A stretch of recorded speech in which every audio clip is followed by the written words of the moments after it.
Hello, everyone, and welcome back to the Nerd Haven podcast. We're doing Guardians of the Galaxy Volume 2 today. I am super excited to talk about this movie. Anyway, with me, John. John, we haven't hung out, we haven't talked in a little while. How are you, buddy?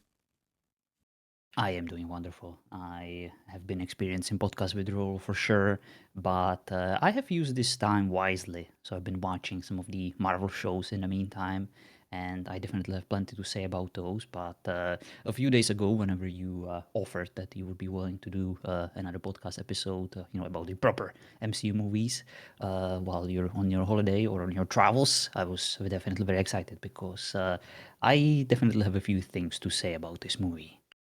Yeah, I'm excited to talk about it just to find out because I don't know how you feel about it at all.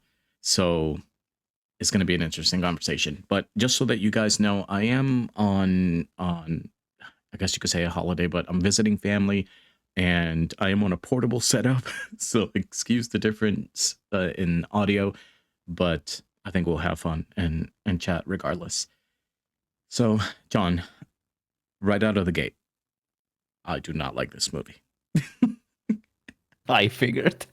So, there is a lot of things that about this movie that I did enjoy, and I think it's the same things that come out of it from like the original Guardians of the Galaxy, which is the dynamic of the group, some of the personality clashes, and the things that make them different, that makes them fun to watch as a group. Um, One of my biggest problems, and I think that we'll get to this, and I would love to know how you feel about it, is the comedy in this movie. Um, for me, I think a lot of the jokes fell flat, and one of the biggest problems for me was that almost everyone was making jokes, and it felt really, really forced. But yeah, I guess we can get the conversation started on that. What did you think about the movie? I'm going to do something that I have never done in any of our podcast episodes. And I'm going to give you my ranking for this movie because I think it will paint the context or the bigger picture for my review of this movie, if you will. This is my most favorite movie of all the MCU movies I have watched. And during my first What? watch, I absolutely loved it to bits. I haven't skipped a single scene, even though there are moments where you just end up, watching these fights and they're a bit drawn out, and it's like it's whatever. But I I never expected this particular part of the universe, the Guardians of the Galaxy, to particularly enjoy them. Like from playing the games, from watching like some of the bits on YouTube.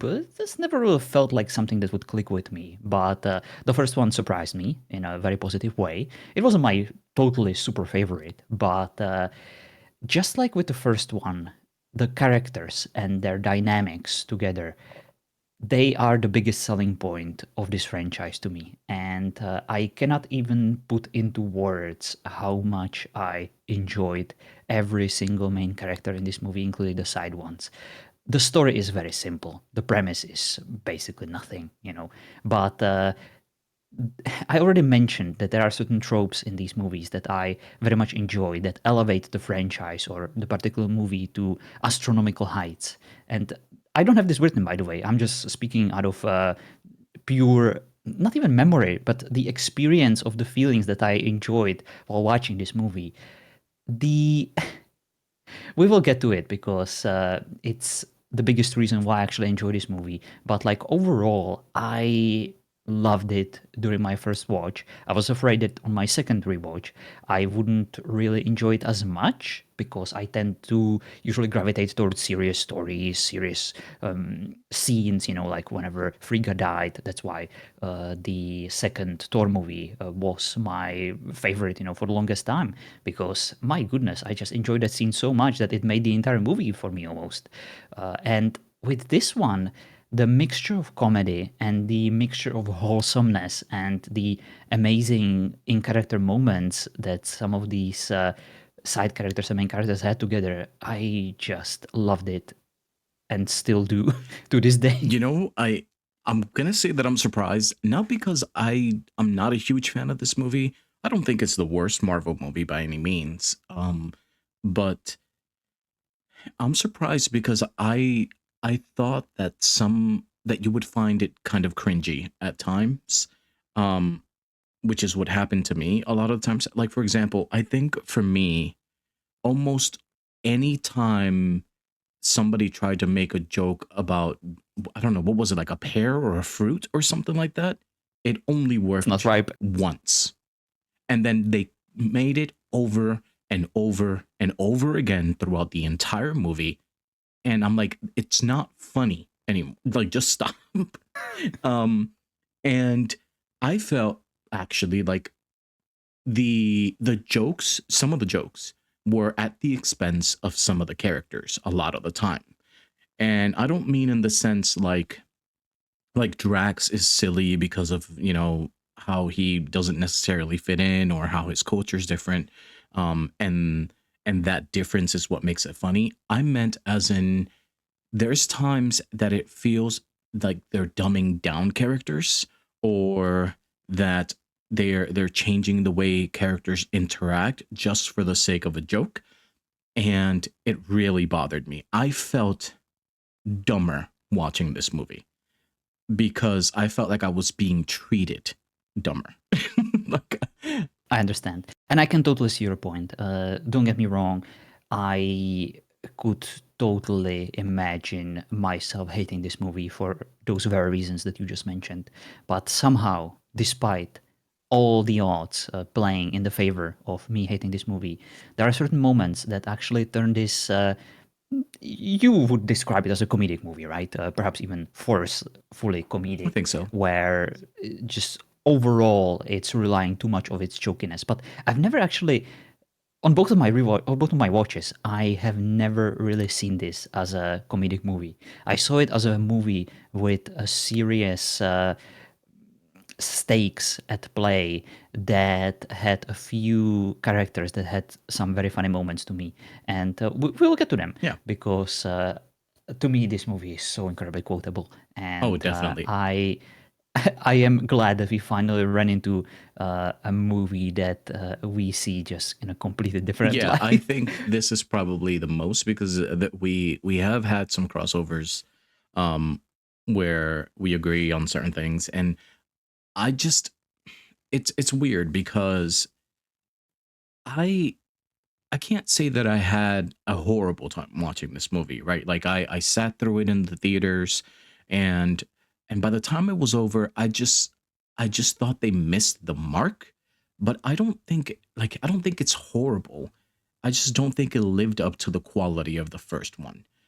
Um Understood. and maybe that's unfair, like on my part, but I think that they took the things that really worked in the first one, and they tried to really squeeze it out and get the most out of those moments, and I'm like, I don't you're kind of uh overdoing it, like in my experience. As far as what you're Indeed. saying though, some of the actual character interactions and some of the depth that this movie has is really well done. I think some of the Peter moments that I will get to, he really shines in this movie in a different light than what we saw in the first one. He was given a chance to be a bit more serious and have a bit more weight to his character, and I think that that was pretty great.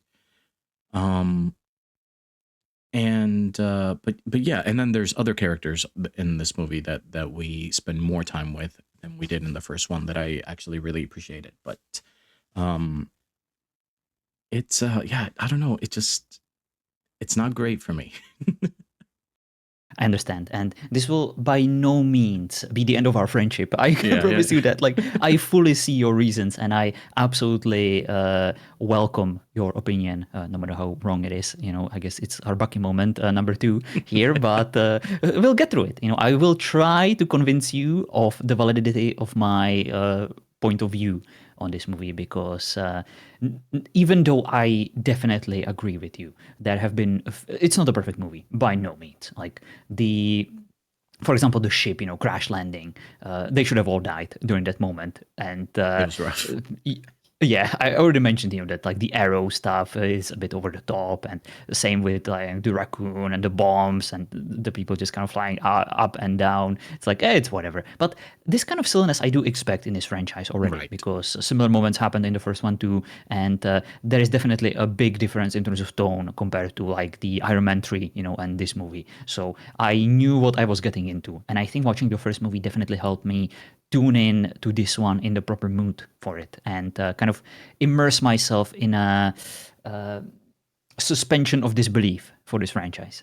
Yeah, that makes sense. Honestly, it's like when you go into like a Guardians movie, and it's not exactly what I would say about other franchises or other series in the MCU, that you know what you're getting into, because when you think about something like Thor, they've dramatically switched tones between movies, and in this one, while it's they do introduce more depth, which is nice for character development, it's still kind of the same undertone of um just a fun group that you're, hanging out with, and they're going to get into some shenanigans, and they're going to disagree, um and they're going to rub each other the wrong way, and I think that that's the basis of the Guardians of the Galaxy.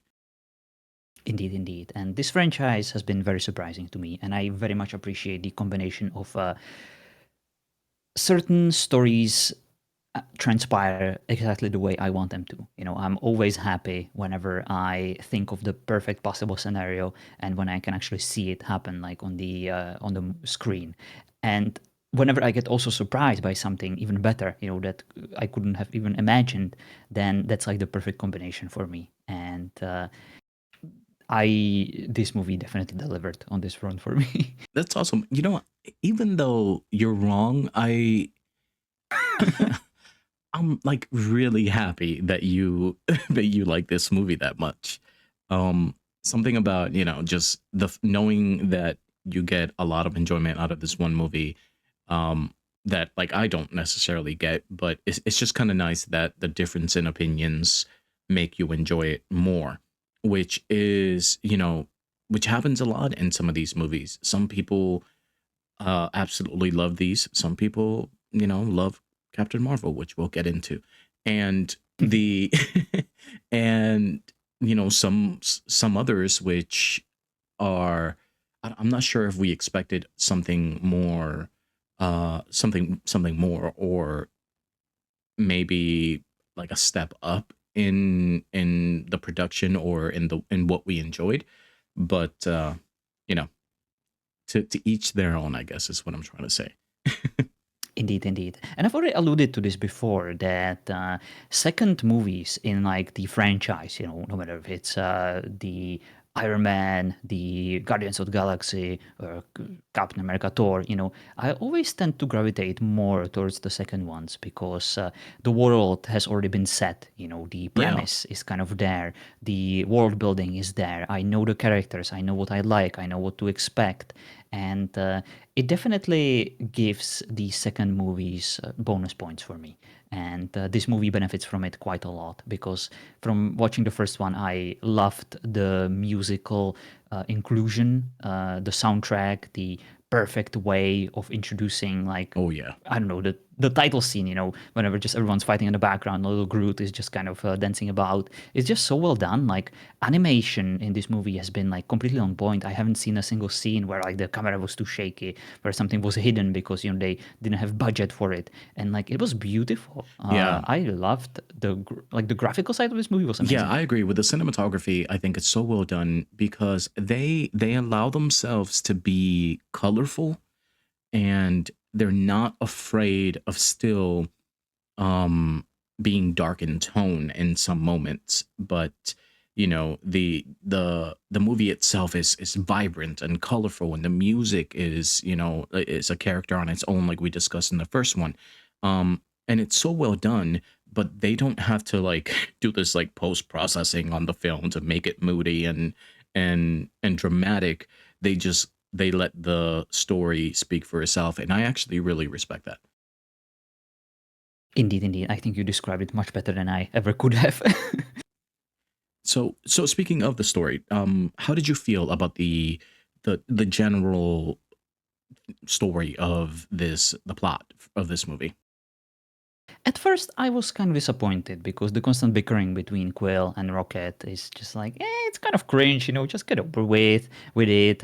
You don't have to fight like over the cockpit to like fly the ship to save your lives. But that was like a quick little deterrent that I immediately got over because the Gold Royal Lady High Priestess. How do you feel about her? Because a, a bratty, arrogant, well-spoken is definitely my type. I I did not like the Golden People civilization, and I mean, I guess in this one it was fine. But again, there was the humor in that introduction scene that I felt like was completely misplaced. Um, and the way that with the Drax and Rocket after that, that was funny. See, I like that kind of thing, but when you have her up there and she's like looking confused and there's that weird moment, is like, why are we making a joke of every character in this movie? But the I wish I wish there was more to know about this civilization than just that brief introduction. Yeah, I was definitely sold from the very beginning. I should hate everything about them. I should hate the golden design. Like whenever I Yeah. first saw Adam Warlock in Marvel Rivals, I was like, who the fuck is this guy? Why is he fucking gold? That's cringe. But like whenever I saw her, like there was something that risen, John had not his just in my sexual pants. awakening.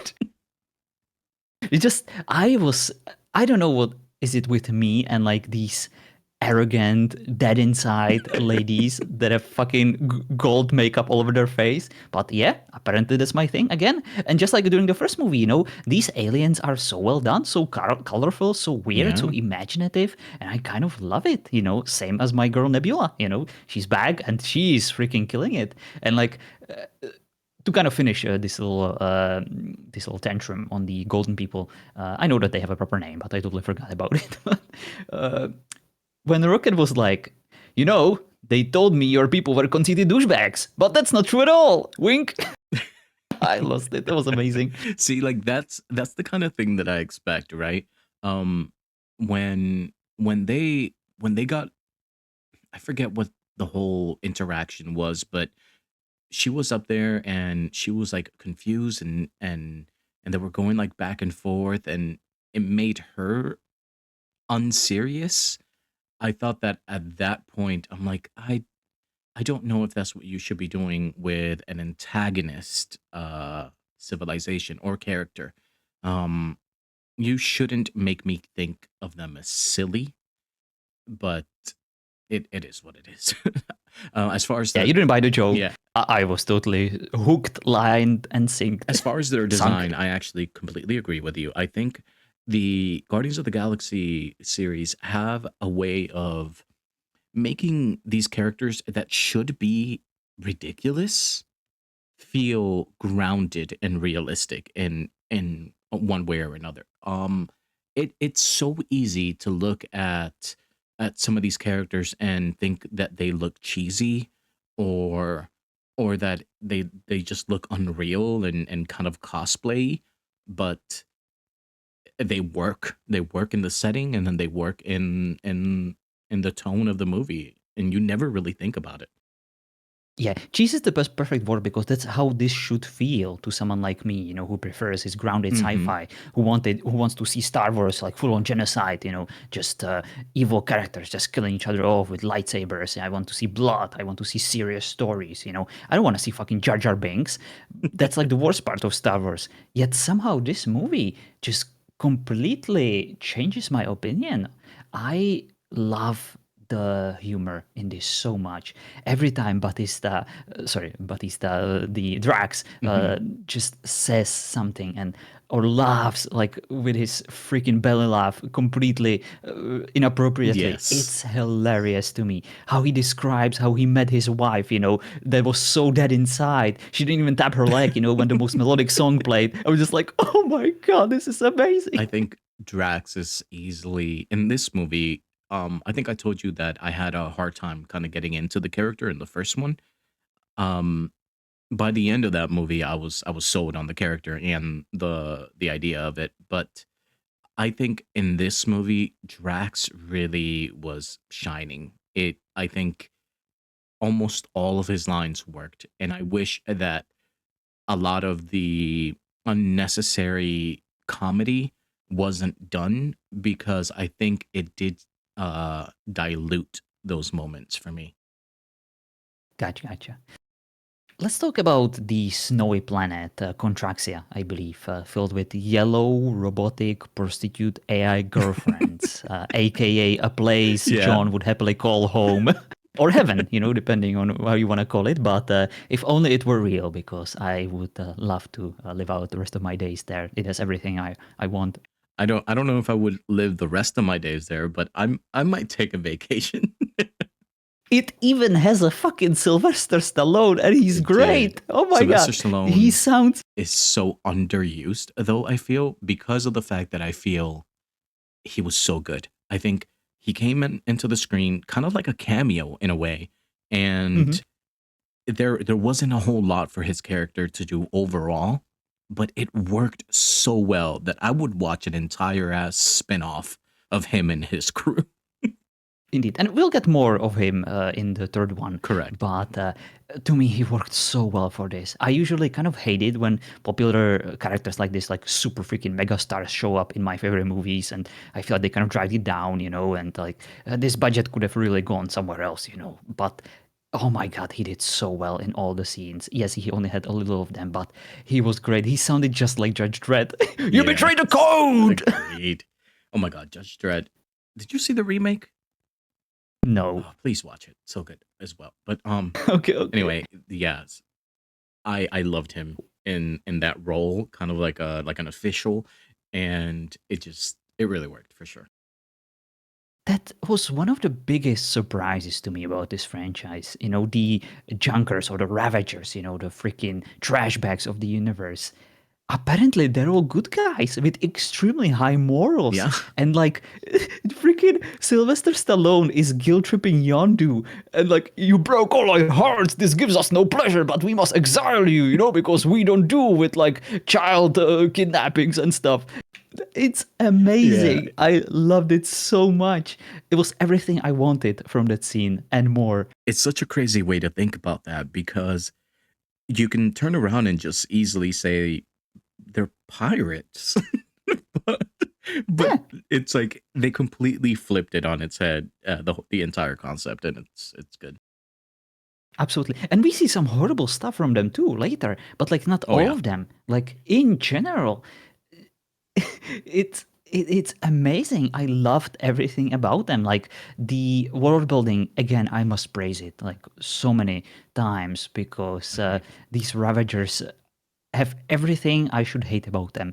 Yet I absolutely adore them in my entire heart. And when Drax is like, "I thought Yondu was your father," you're goddamn right, Batista. He totally is, and we'll get to Yep. that because this allusion, this They look the exactly way the alike. story was said. Yeah. Oh yeah, you look exactly like.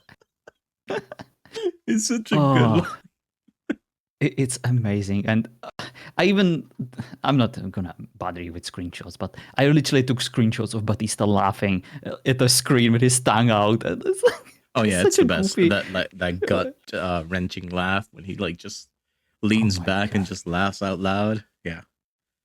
He's such a great actor for this character. It's the best possible It's choice. so good. It's so good. But Uh, the world uh, building, like complete props to that because even in the first one, right? We're when you think about it, the Guardians of the Galaxy introduced us to space, you know, to to lives beyond Earth. And from there, the universe only got bigger.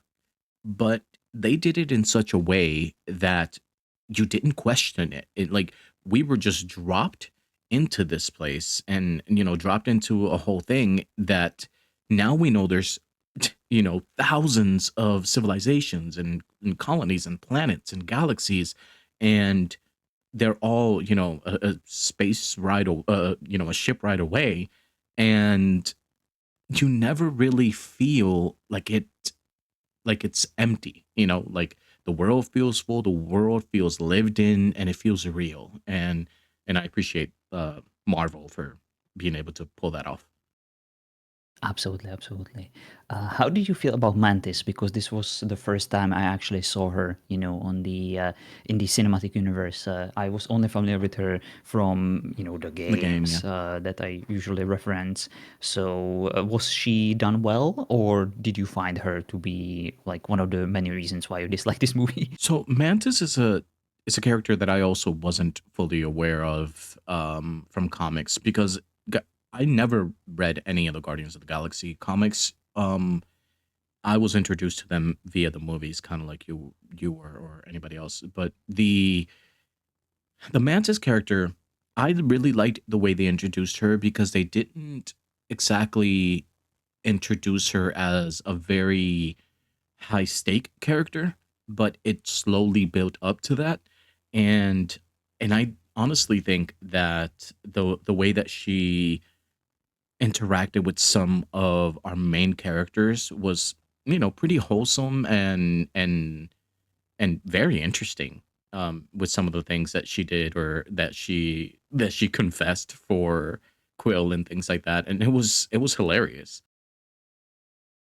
She is so absolutely fucking incredible. I was so excited to finally meet her, in this particular depiction. Plus, she's kind of hot. And I never actually saw her that way because because to me she's just the most wholesome being in this Oh franchise, yeah.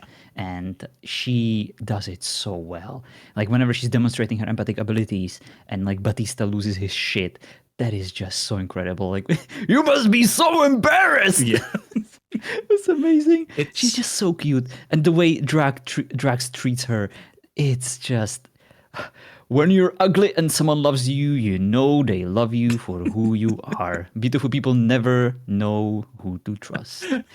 I'm learning so many things, like I'm a pet and I'm ugly. It's just amazing. it's Every single line she that has. interaction and the relationship that she continues to have with Drax is so good because of that. Because first of all, Drax cares about her in a very nonchalant way, and he will say whatever he needs to say because Drax is Drax.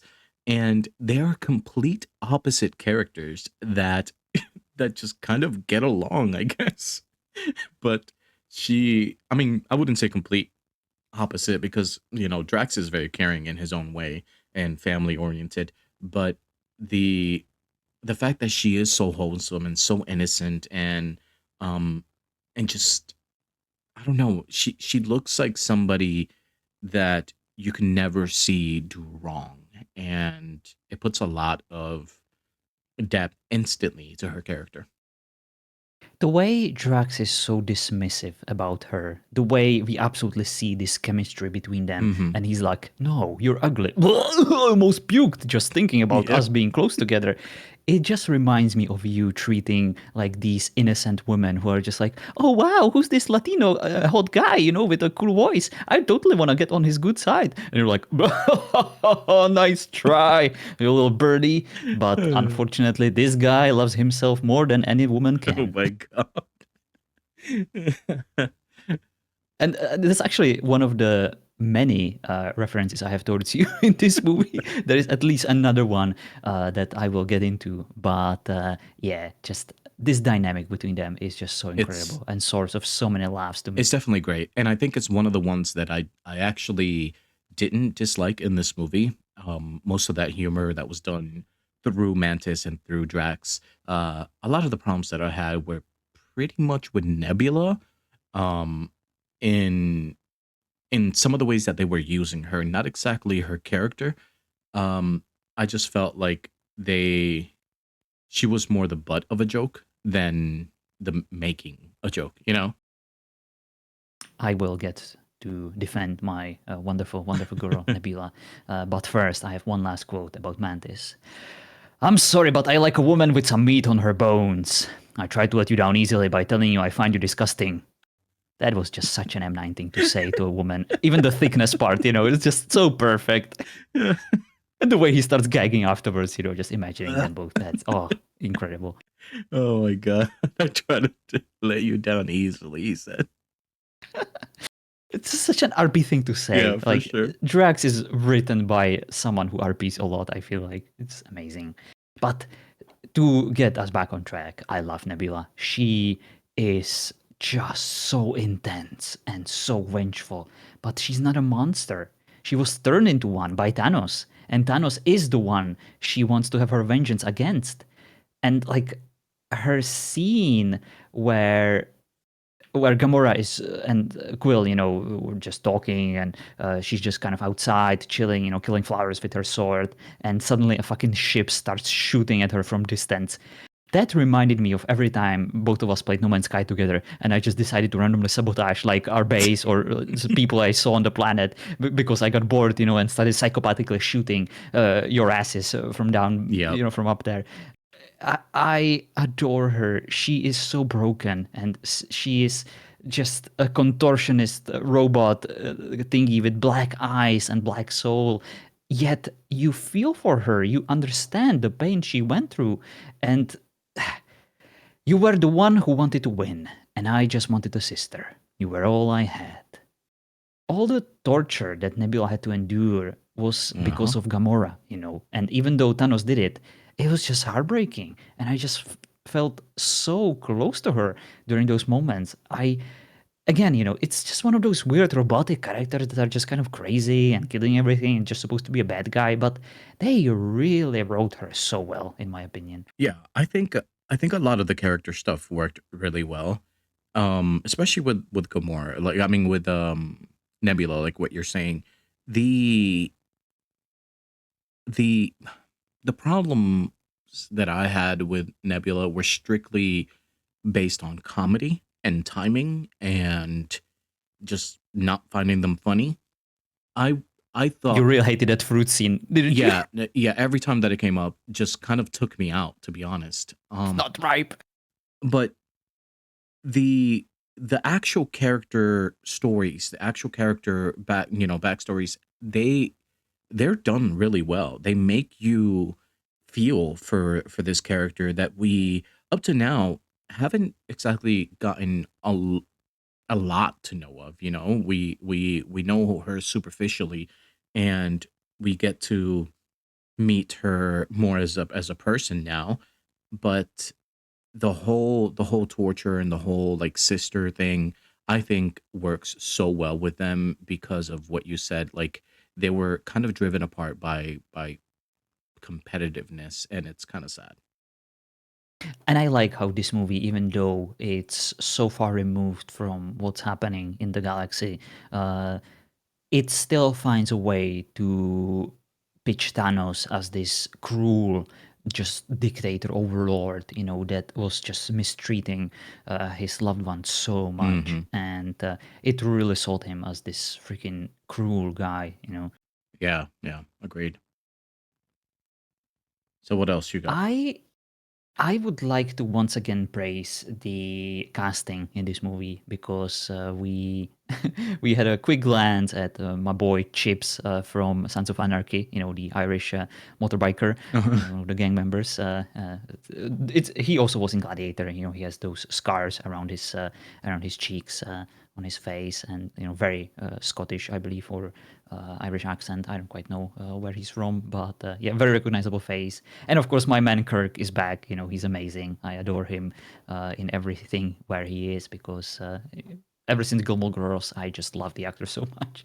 Yeah, yeah. Casting, yeah, casting's always spot on.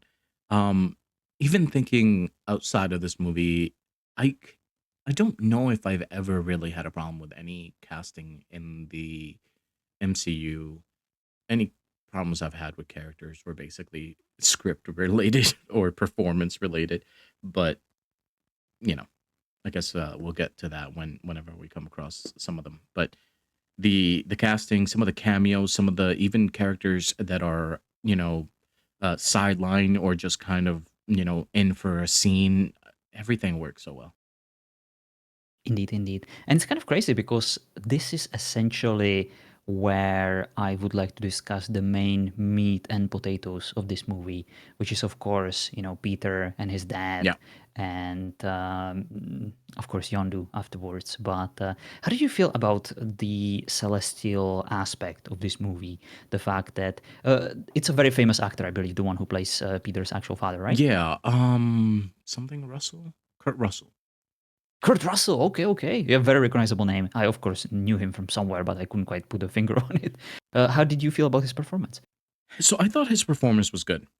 I didn't think the character was good. Um the another forgettable Marvel villain, in my opinion. But I think that he served the same purpose that we always talk about, right? And it's to make the villains, I mean, make the heroes in our movies look better, make the heroes stand out. I think this movie was super important just to see the journey that Quill goes through. Um, and I think it's definitely worth it. Again, this is not a movie that I think people should skip, especially if you like the Guardians of the Galaxy. There's a lot of cool moments.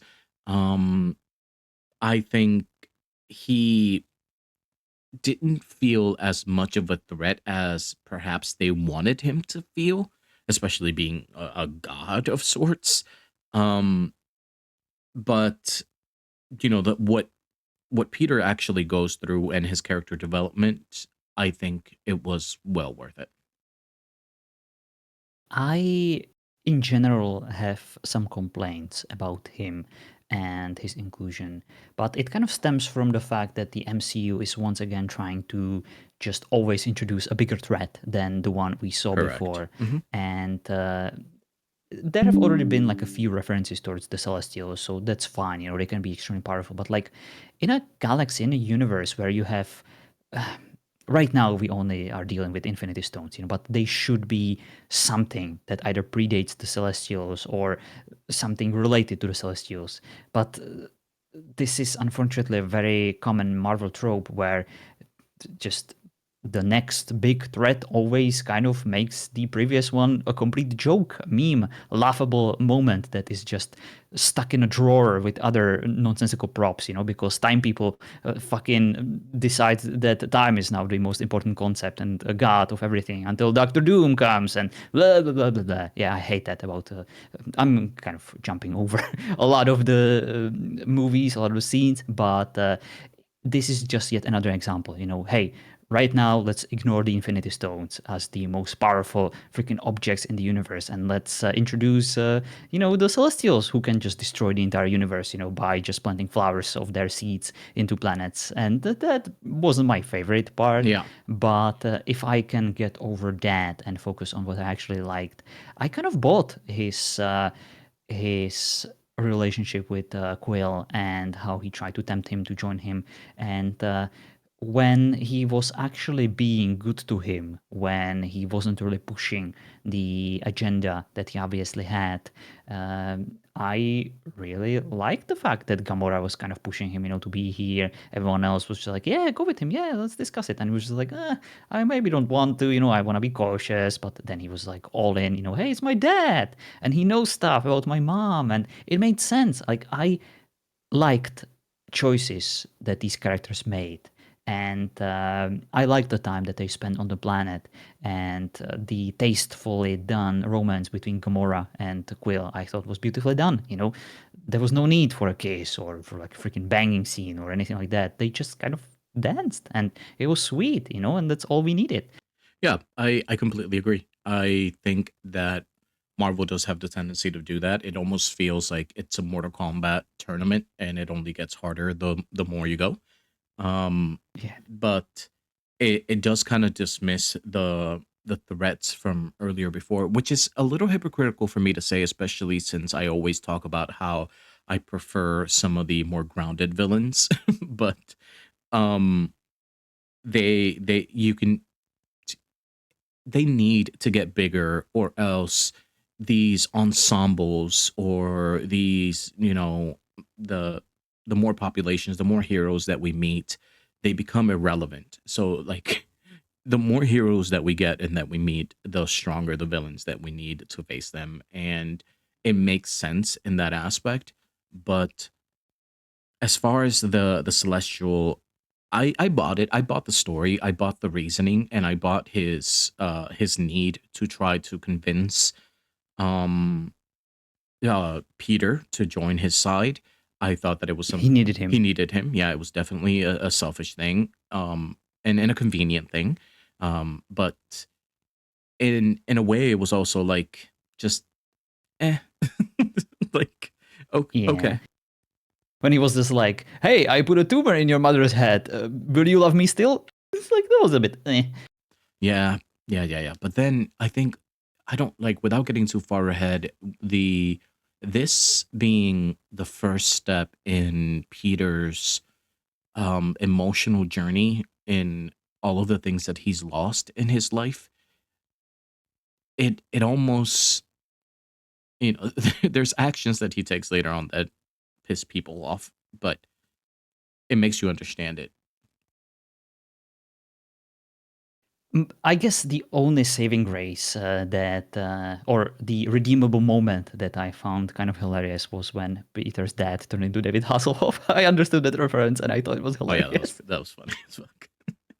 But I thought that this would be like one of those moments that you would find a bit over the top, perhaps not really fitting. But like he referenced the Hasselhoff guy so many times, so it was like kind of like a cool cameo. I presume it was actually him. Yeah, I think it was. I mean, it was a little cheesy, but I think when cheesiness serves the story well, and like in this case, Peter has mentioned him so many times, and I think it felt natural, right? Like it was a good solution to try to get him to not feel threatened, or to be more welcoming. So it made sense.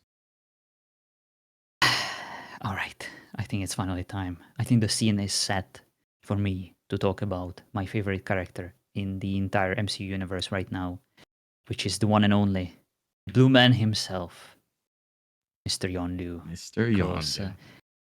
even, well, ever since the first movie, I absolutely loved everything about him.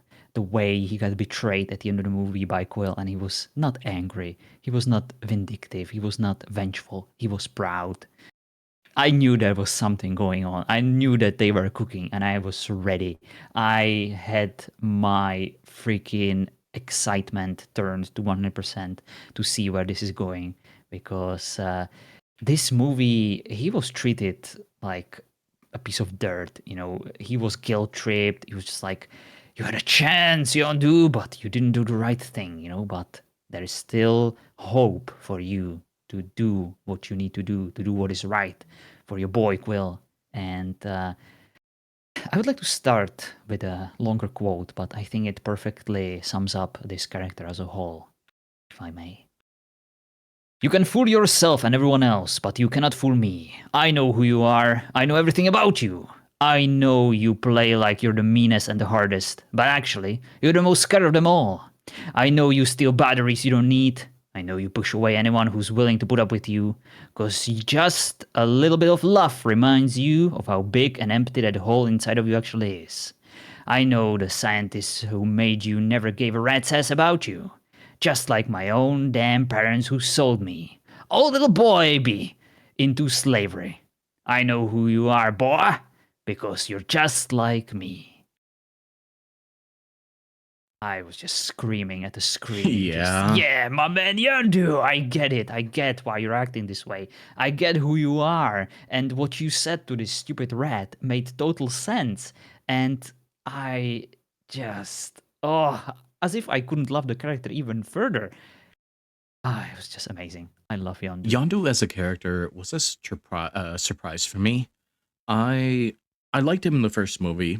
I thought that he was entertaining and interesting, but the way that they that they used that character in the second one, and it's just it provided such a huge foundation to who Quill is as a person, and who Yondu is. In this movie, we understand him a lot more, and that scene that you just quoted was like just perfectly done by Yondu as a character and the actor as well. And the actor too. Like, Yeah, oh my god, the way he said that entire freaking monologue, it was incredible.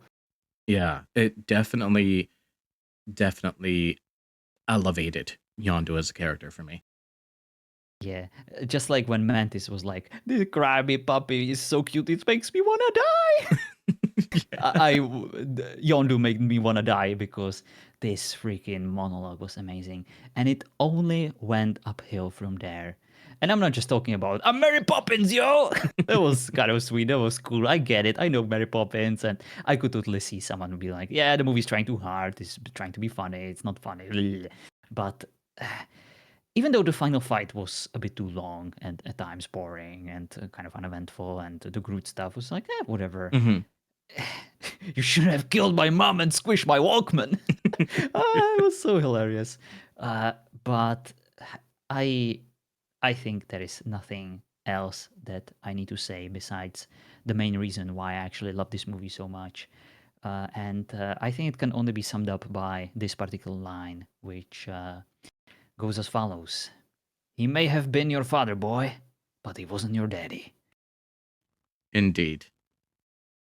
And I started crying both on my first watch and on my second Oh. watch, all the way to the fucking funeral, because that freaking funeral was incredible. Oh, yes, And it just when was. I thought my eyes are already soaked dry, then fucking Sylvester Stallone shows up and he gets like a proper Ravager burial, and Yep. freaking Kirk starts screaming. And oh my god, you know how much I enjoyed the burial scene of Frigga in the second Thor movie, which is probably the main reason why I actually loved that movie so much and put it as my number one. Even though I recognize that there are issues, and I totally see how some people would just hate that movie, but like it's these moments, it's these character situations, is it's all of this build up and giving me the exact payoff. And the way they built Yandu up, they actually tore him down. They kind of put him on his knees. The mutiny, of his crew. He lost everything. He only had Kirk. He only Indeed. had the Yeah. rat and his arrow.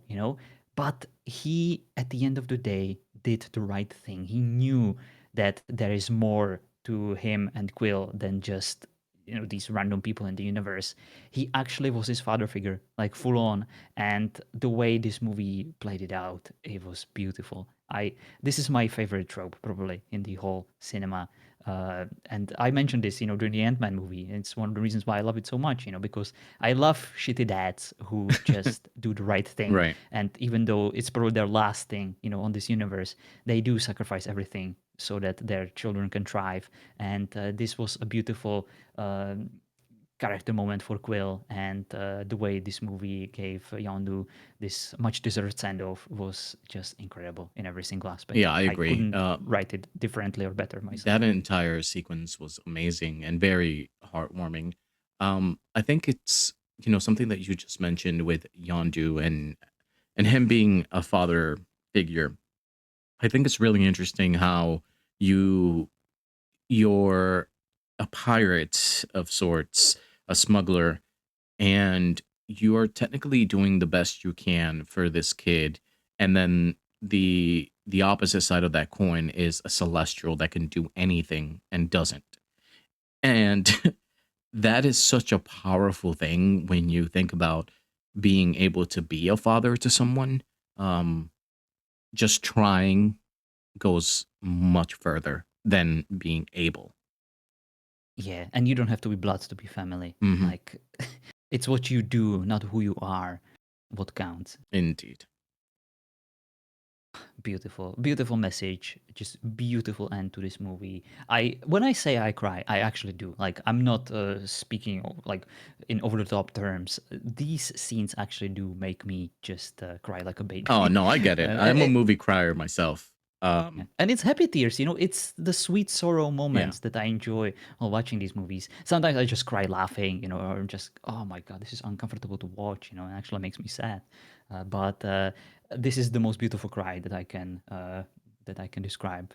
yeah. It was If you just can get me amazing. emotionally invested in any scene, whether it's heartbreak or um happiness for what's happening, uh, I think you did a good job. And because there's a lot that takes in a recipe for a moment, there's a lot that has to go right. You know, the music, the acting, the writing, the dialogue. And when you nail it, then you know what? You deserve those tears. Indeed, indeed. And I fully recognize that I'm incredibly unfair to other movies, that probably had similar qualities, and I just didn't really connect with them. But I cannot really influence it. I do No. not pick my favorites just to kind of piss, the fans off, just to kind of stand in this counter position to you or to the general MCU audience. I actually find these golden nuggets to me, in these movies that I love. I focus on them. I almost irrationally just analyze them, study them, and cling on to them. And when the movie actually gives me exactly what I want, then I have no other choice but to give it my highest praise. And this is what puts these movies on a pedestal for me. This is what just elevates them to these astronomical heights, as I described it previously. And this is exactly why this is my favorite movie of the MCU universe, and it will be there for a while because I enjoyed it so very much, and I didn't expect it to Yeah. enjoy it this much. It's wild to me that this is your favorite movie, but but I think you explained it enough to for me to understand why. Um, I think that I'm not exactly sure how this movie was received overall. I do know that overall people didn't like it as much as the first one, which is just, it happens often. Um, I but I do understand why you liked it as much as you did. For me, I'm actually more surprised at the fact that I don't like this movie as much than I am that you liked it. Because there is a lot of these things in this movie that I feel like I should enjoy more than what I didn't enjoy. But I think I have an answer for this because you already mentioned before that you have certain expectations when you're watching these movies. correct, You yeah. want to have certain. Uh, I I don't think that you watch these movies to experience the emotional roller coasters like I do. I don't think you watch these movies wanting to be surprised, like on that particular front. I think you watch them for the epic, glorious moments. I think you watch them for the nostalgia. I think you watch them for not feeling what you can feel in real life when life kind of kicks you down and you suddenly start tearing up. I don't think that's why you watch superhero movies, and I totally get it. You watch them for cool fight scenes, for cool freaking costumes, for superheroes doing brave things, and for like these epic shots, where the camera is spinning all around them and showing them in these superhero poses, and you watch them kick some motherfucking ass, right? Yeah, I think for the most part, but I do think that I do have like emotional attachment to some of these characters and quote unquote their lives. I Yeah, like hatred towards Bucky and everything he stands for. Yeah, I think that the problem that I have with some of these movies is when I feel slightly insulted, like when I feel like you're insulting my intelligence by dumbing down a movie for me, I think that that's when I have an issue with it. Or like what you said is expectations, right? So I expect sometimes that you are going to elevate humor or elevate the theme of a movie, not step back and make it sillier. Um, because there are times that I can be very judgmental. and Oh yeah, yeah. And so do I. and when I don't find something funny, usually I'll give you a couple of times to make up for it, but once you've made several jokes that don't land, my humor's kind of turned off for the rest of the movie. Yeah, that is understandable. We all have our triggers. We all have certain things where we draw the line, and it makes it very difficult to immerse yourself in the movie and to kind of buy what it's trying to sell when the initial sales pitch is kind of ruined. I totally understand. Yeah, and I do think that there's movies that they do more of this, and then there's more movies that they do less of it. But I feel like too much of something is never a good thing, right? You know, you've heard that saying. When you're throwing comedy at me every 2 minutes and it doesn't feel genuine, then you start taking me out. And I think that that's kind of what happened in this movie. Um, but other than that, I understand its importance in the MCU. I understand its importance for some of these characters of the Guardians of the Galaxy, especially, you know, you hinted at, but I didn't want to skip over it. That comment that Hindu was saying, that monologue for Rocket, that actually goes a lot further for Rocket as well. Um, Oh yes, it and completely pitched like very vaguely but yeah, perfectly the upcoming movie. Yep, definitely. And I think at that moment it's a little dismissive because it's all about Yondu and that performance. But then when you think back at that in future films, it's like, holy shit, this was already you know, touched upon. And yeah, Yeah. As if this monologue couldn't have gotten any better. right. It actually gave us the exact premise of the third movie, that we Indeed. will explore even further, and it's just incredible. And it also, of course, gave us Adam, a quick little True. glance, and I'm very excited. Well, I already know how it's going to turn out, but I'm very excited to To talk talk about about it. him. Yeah. But yeah, that's I got to look at my letterbox to see where I rank this, probably pretty low. Um but it's been a good chat, John. Well, thank you, thank you. Thank you for allowing me to rant about this movie in the best way possible because this is the most surprising movie out of the entire MCU journey that we have experienced together. And I didn't have Thor: The Dark World as my most favorite movie during my first watch. That was after the second watch that I kind Yeah. of uncovered like more in it that I really enjoyed. And who knows, maybe on my third watch it would be even lower, or maybe even higher. Who knows? But this one I just love as a movie, not just as an MCU superhero movie. It has some of the themes and some of the tropes that I enjoy so very much, no matter what universe it is. Yeah. So for me, Guardians of the Galaxy Volume 2 at this moment, you said that is your favorite, right? So number one spot right Number now. one. Um for me right now it'll be 11th in my list, which is right after Iron Man 2 and right before Iron Man 3. Um but yeah, there will be more movies that are down there in the basement. So Oh, yes. Well, we did mention that we all have different triggers and we all have certain um, things that we find objectionable about these movies. mhm. And we will soon uncover mine. And You know what I'm really curious unfortunately, about, John? I'm yes. wondering if the more movies that go towards the bottom of my list, would they be towards the top of your list? Like, Well, I'm we so will curious about see. that. I definitely expect that now that we are getting to the later phases of the MC universe, we will start disagreeing a bit more. And Interesting. I I already know that there is going to be one particular extremely important movie that we will have a huge argument about probably. Oh yeah, I can't wait. I can't wait.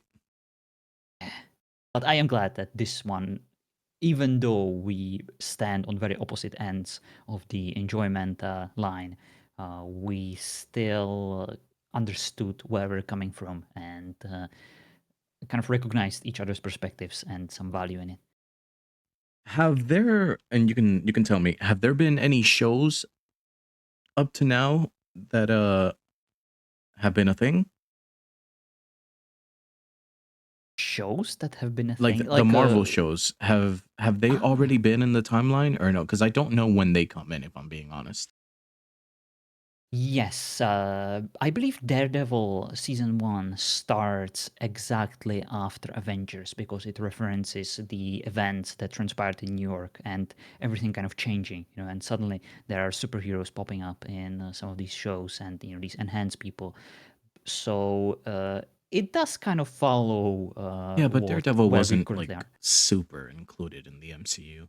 Um, Oh, no, not at all. But like, it's the same universe in a way. it is. And I'm Yeah. not watching it as because we need to talk about it. I would actually prefer to only bring up the shows that are relevant to the main characters in the MC Yeah, yeah, universe, like that's the what I was WandaVision and talking about. Loki. And So only after we're done with the MC universe proper, the main stuff, okay, we can go back and talk about Daredevil, Iron Fist, and stuff like that. sounds good. I wasn't sure if you wanted to do that when they came up in the timeline instead. No, no, no, no. I'm not gonna pull another Doctor Strange on you. Don't you Yeah. worry. See, but the problem with doing it that way also is the fact that there might be some spoilers. Like when if we talk about WandaVision and then then we talk about like Doctor Strange because that's a movie. We have to talk about WandaVision first. You know. Exactly, and that's what I want to do. In this particular way, I do want to go chronologically correct. So we will watch WandaVision before Doctor Strange 2. All right, sounds good. But yeah, I think that's all that I have to say about Guardians of the Galaxy 2. Believe it or not, even though I have a lot of issues with this movie, I do think that it's fairly rewatchable. Due to the music, the action, the character dynamics. Um, I if somebody has it on, I'll sit and watch it as opposed to some of the other Marvel movies. But the yeah, it's a bit lower on my list due to the things that I explained, but I'm glad that we had this discussion because I understand fully why you love it.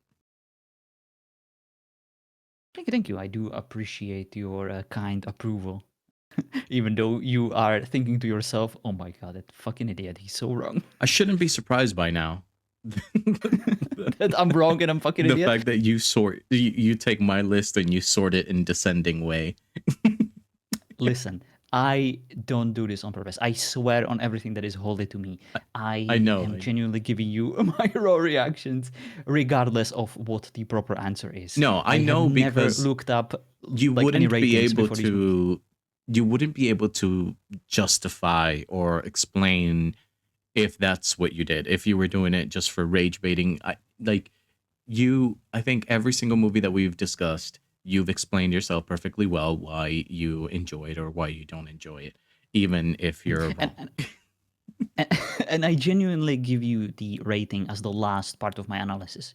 At first I kind of watch it for the first time, then I give it some time, then I watch it for the second time, and then I take proper notes, like basically everything that I want to discuss during the podcast. And once I'm done, and once I'm done reading these notes, then I kind of bring up the list of all the movies, and then I am like, let me try my best to remove myself of the recency bias and where exactly would I put how this movie made me feel. Yeah, yeah, that makes sense.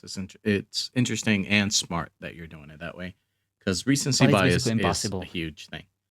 Yeah, the recency bias is so difficult to combat, and it's probably one of the reasons why I'm actually preferring like the second movies. But then I will not have the same. It will not have the same effect on the third movies because usually I prefer the second ones compared to the third ones. Yeah, that is true. Well, John, if you have nothing else, I think that wraps up the episode. Perhaps a little teaser for the next time because I believe our next adventure will take us to the friendly neighborhood Spider-Man from the Homecoming. Yeah, Spider-Man: Homecoming, that Spider-Man which we Homecoming. met in Civil War. Yes, we certainly did, and I. Mhm. Yep, we will be talking about that one in the next episode. Will we though? Can we skip that one? Nope, I should be back home. We can do that. We can record it early next week So and double Homecoming. double homecoming. So thank you guys for hanging out. Thank you guys for listening. And John, it was a long time coming because I've been away, but it was nice having a chat. And And Always a pleasure, sir. we will see you all next time. Peace.